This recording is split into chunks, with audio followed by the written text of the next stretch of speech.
안녕하십니까. PSLab의 송식입니다. 확증적 자료 분석 제18강 중심극한 정리에 대해서 알아보겠습니다.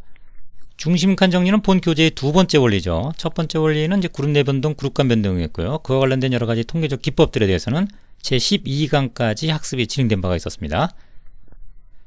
네, 중심극한 정리는 처음에 입문하신 분들이 좀 어려운 부분들이 있어요. 그래서 그 사전 지식이 좀 필요한데, 그와 관련된 내용들은 정규분포의 탄생 배경부터 정규분포 작성법, 또 그를 기반으로 한 표준 정규분포에 대한 학습이 있었죠. 이전 강의까지. 또 중심극한 정리를 학습을 하면요, 이후에는 이와 관련된 여러가지 통계적 기법들에 대한 학습이 진행될 예정입니다. 자, 두 번째 원리인 그 중심극한 정리는요, 교재에는 통계편 218에서 222페이지의 내용을 담고 있습니다. 우선 중심극한 정리를 이해하려면 모집단이 필요합니다. 그 모집단은 정규분포든 아니면 비정규분포든 전혀 관계가 없어요. 모두 다 어떤 분포든지 관계없이 중심극한 정리가 성립을 하겠습니다. 자, 우선 모집단이 있으면요, 우리가 그로부터 할 수 있는 게 표본을 추출하는 거죠. 그래서 표본이라고 하는 것은 지금 사과를 보여주고 있습니다만, 이것이 특성값이 존재하는 거죠. 그래서 무게를 측정하든 아니면 당도를 측정하든 부피를 측정하든 우리 관심사에 따라서 특성값이 존재할 거고요. 자, 이랬을 때 이 표본으로부터 우리가 그러면 뭘 하려고 하는 거냐? 기본적으로는 두 가지를 하려고 하는 겁니다. 하나는 바로 이제 추정이라고 하는 거죠. estimation. 즉, 이 모집단의 모수, 파라미터라고 그러죠. 좀 구체적으로는 이제 대표값이나 산포도, 모 비율, 이런 걸 얘기합니다. 모 평균, 모 중위수, 그죠? 이런 것들을 추정해내려고 하는 것이 그 첫 번째 목적이 되겠어요.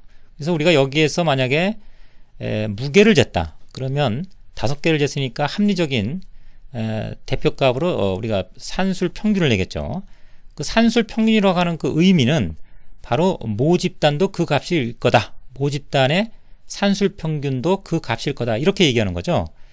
그런 것을 우리가 추정해 이제 점 추정이라고, 포인트 에스티메이션이라고 합니다.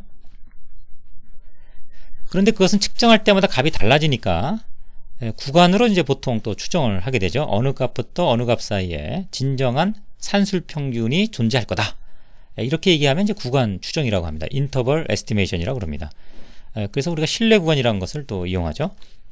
자, 또 하나는 뭐냐면 그것은 조금 전에 추정이라고 하는 것은 모집단의 모수를 모르는 경우예요. 그래서 표본으로부터 우리가 유추해내는 그런 그 필요성이 있게 된 거고요. 또 하나는 이제 아는 경우가 있어요. 이런 값이 돼야 돼. 우리가 보통 생산할 때 우리의 그 설계 값은 이 값이 돼야 돼. 그러니까 그 값을 만들어야 되는 거죠. 그래서 실질적으로 이제 모집단의 모수가 얼마인데 우리가 현재 하고 있는 이 값이 그 값과 일치하느냐, 그렇지 않느냐, 이렇게 가설을 세워서 표본으로부터 확인을 하는 이런 절차가 또 있을 수 있습니다. 이것을 이제 가설을 세워서 확인한다. 그래서 가설 검정이라고 합니다. 근데 가설 검정도 하나의 그 신뢰 구간을 갖고 신뢰 구간을 활용해서 검정을 해요. 그러니까 구간 추정이라고 하는 이 영역, 신뢰군, 구간 추정의 산출물이 신뢰 구간이죠. 신뢰 구간이라고 하는 것이 추정과 바로 가설 검정에 공통으로 엮여 있기 때문에 우리는 신뢰 구간을 학습하는 것이 주요한 또 이유가 되겠습니다. 다시 정리를 하면요, 그러니까 중심극한 정리를 토대로 해서 우리가 표본을 갖고 뭔가 하려고 하는데 결국은 신뢰 구간을 얻어내는 것이 중요한 목적 중에 하나다. 이렇게 정리할 수가 있겠습니다. 그래서 여러분들은 바로 이 모집단으로부터 표본을 통해서, 즉 중심극한 정리를 이용해서 신뢰 구간을 유도하는 과정까지를 명확하게 학습이 돼야 된다. 뭐 이렇게 정리가 될 수 있겠고요. 특히 이제 우리가 통계를 잘 모른다라고 하는 부분이 이 내용에 다 집약돼 있어요. 한 80% 이상은. 그러니까 이 내용을 알면 난 이제 통계를 어느 정도 알아. 이렇게 우리가 얘기할 수도 있는 거죠. 그리고 기업에서 쓸 수 있는 대부분의 그 통계적 기법들의 원리는 바로 이 중심간 정리에 많은 부분이 80% 이상이 함축돼 있어요. 그런 의미에서 상당한 어떤 그 학습적 의미가 포함이 되어 있다. 이렇게 설명할 수가 있겠고요. 그리고 이 내용을 토대로 해서 여러 가지 또 응용된 기법들이 설명이 되기 때문에 뭐 그런 측면에서는 첫 번째 원리에 이어서 이 두 번째 원리, 중심간 정리, 상당한 우리 그 통계적 학습에 어떤 그 위상을 좀 차지하고 있다. 이렇게 볼 수가 있겠습니다.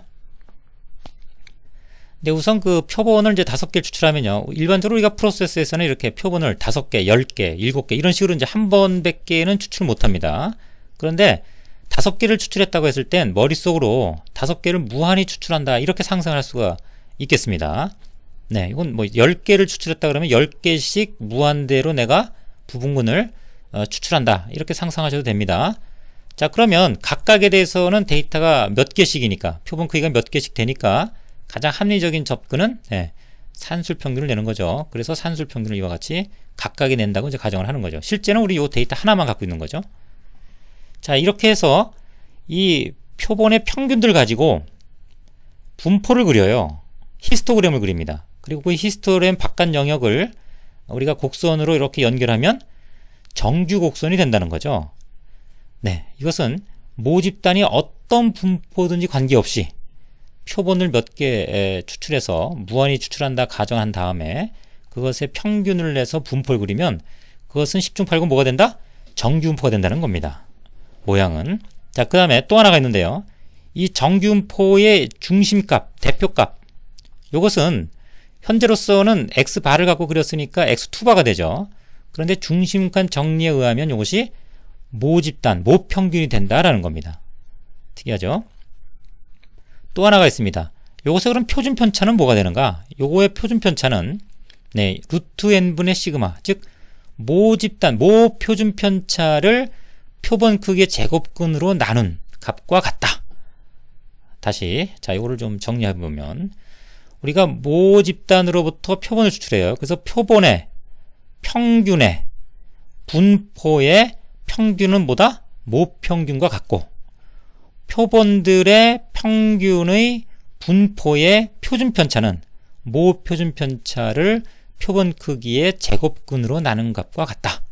그런데 우리가 보통 이 표본의 표준편차는 그냥 표준편차 이렇게 얘기를 하죠. 표본 표준편차, 모표준편차 뭐 이렇게 얘기를 하는데 이렇게 표본의 평균을 거쳐서 분포의 표준편차라고 하는 이런 체계를 거쳐 나온 표준편차이기 때문에 좀 특수하죠. 그래서 이걸 이름을 별도로 지었습니다. 이런 표준편차를 표준오차다. 이름입니다. 뭐 철수, 철씨 이런 식으로 뭐 이름은 좀 헷갈리긴 합니다만 이런 표준편차나 표준오차 이렇게 하니까 또 표본오차라는 게 있어요. 나중에. 네, 그렇게 좀 헷갈리긴 하지만 철수, 철씨 뭐 이렇게 부르는 것처럼 약간 좀 달리 불려지는 그런 이름이다. 고유 이름입니다. 고유 명칭입니다. 그래서 표준오차, 스탠다드 에러 이렇게 얘기를 합니다. 다시 정리하면 표본의 평균의 분포는 정규분포를 띄고요. 그 분포의 평균은 모평균과 같고 그 분포의 표준편차는 모표준편차를 표본의 제곱근으로 나눈 것과 같다 라고 하는 거죠. 자, 그러면 여기서 알 수 있는 아주 간단한 그런 응용 예들이 있습니다. 뭐냐면 표본 크기가 증가하면 어떻게 될까요? 표본 크기가 증가하면 이 루트 n이 이게 커지죠. 분모가. 그러니까 결과적으로 이 표준 오차는 작아지는 거죠. 즉 분포는 얍삭하게 되는 겁니다. 이것이 우리 보통 이제 뭐 통계 시험을 예를 든다 그러면 객관식으로 나오는 문항 중에서 가장 난이도가 높은 문항들이에요. 표본 크기가 증가하면 요거의 표준 편차는 어떻게 되느냐? 좁아지죠. 또 예를 들면 95% 신뢰 수준이 있다고 가정해보죠. 95%라는 건 이제 중심을 기점으로 해서 95%의 면적을 얘기합니다. 자, 그 면적이 95% 면적을 이렇게 차지하고 있어요. 자, 그 상태에서 그 95% 면적을 자르는 두 값, 요 값과 요 값 있다고 하면 그것이 보통 우리가 얘기하는 신뢰 구간이라고 얘기해요. 신뢰 구간, 요 값부터 요 값, 95%라고 하는 그런 영역을 자르는 두 값이 있다 그러면 그 값과 그 값을 읽어주면 우리가 신뢰 구간이라고 하는데 표본 크기와 신뢰 구간의 어떤 관계는 어떻게 됩니까? 예를 들어 표본 크기가 증가하면 신뢰 구간은 어떻게 돼요? 요게 전체 분포가 얍삭해지죠. 그러니까 요렇게 있던 분포가 표본 크기가 증가하면 요렇게 얍삭하게 됩니다. 그 얍삭한 상태에서의 95%니까 그 95% 잘라지는 그 신뢰 구간 두 값은 어떻게 돼요? 거리는 기존보다 좁아지는 거죠. 신뢰 구간이 작아지는 거죠. 그래서 표본 크기에 따라서 그 분포의 표준 편차 또 신뢰 구간 이런 것들이 어떤 관계를 갖는지 이런 것들이 바로 이 중심간 정리를 통해서 직접적으로 알 수 있는 그런 사항이 되겠습니다. 이런 관련된 내용들에 대한 응용적 활용은 이후 과정에서 상세히 설명을 드리도록 하겠습니다. 네, 일단 중심간 정리에 대한 설명은 여기서 마치도록 하겠습니다. 감사합니다.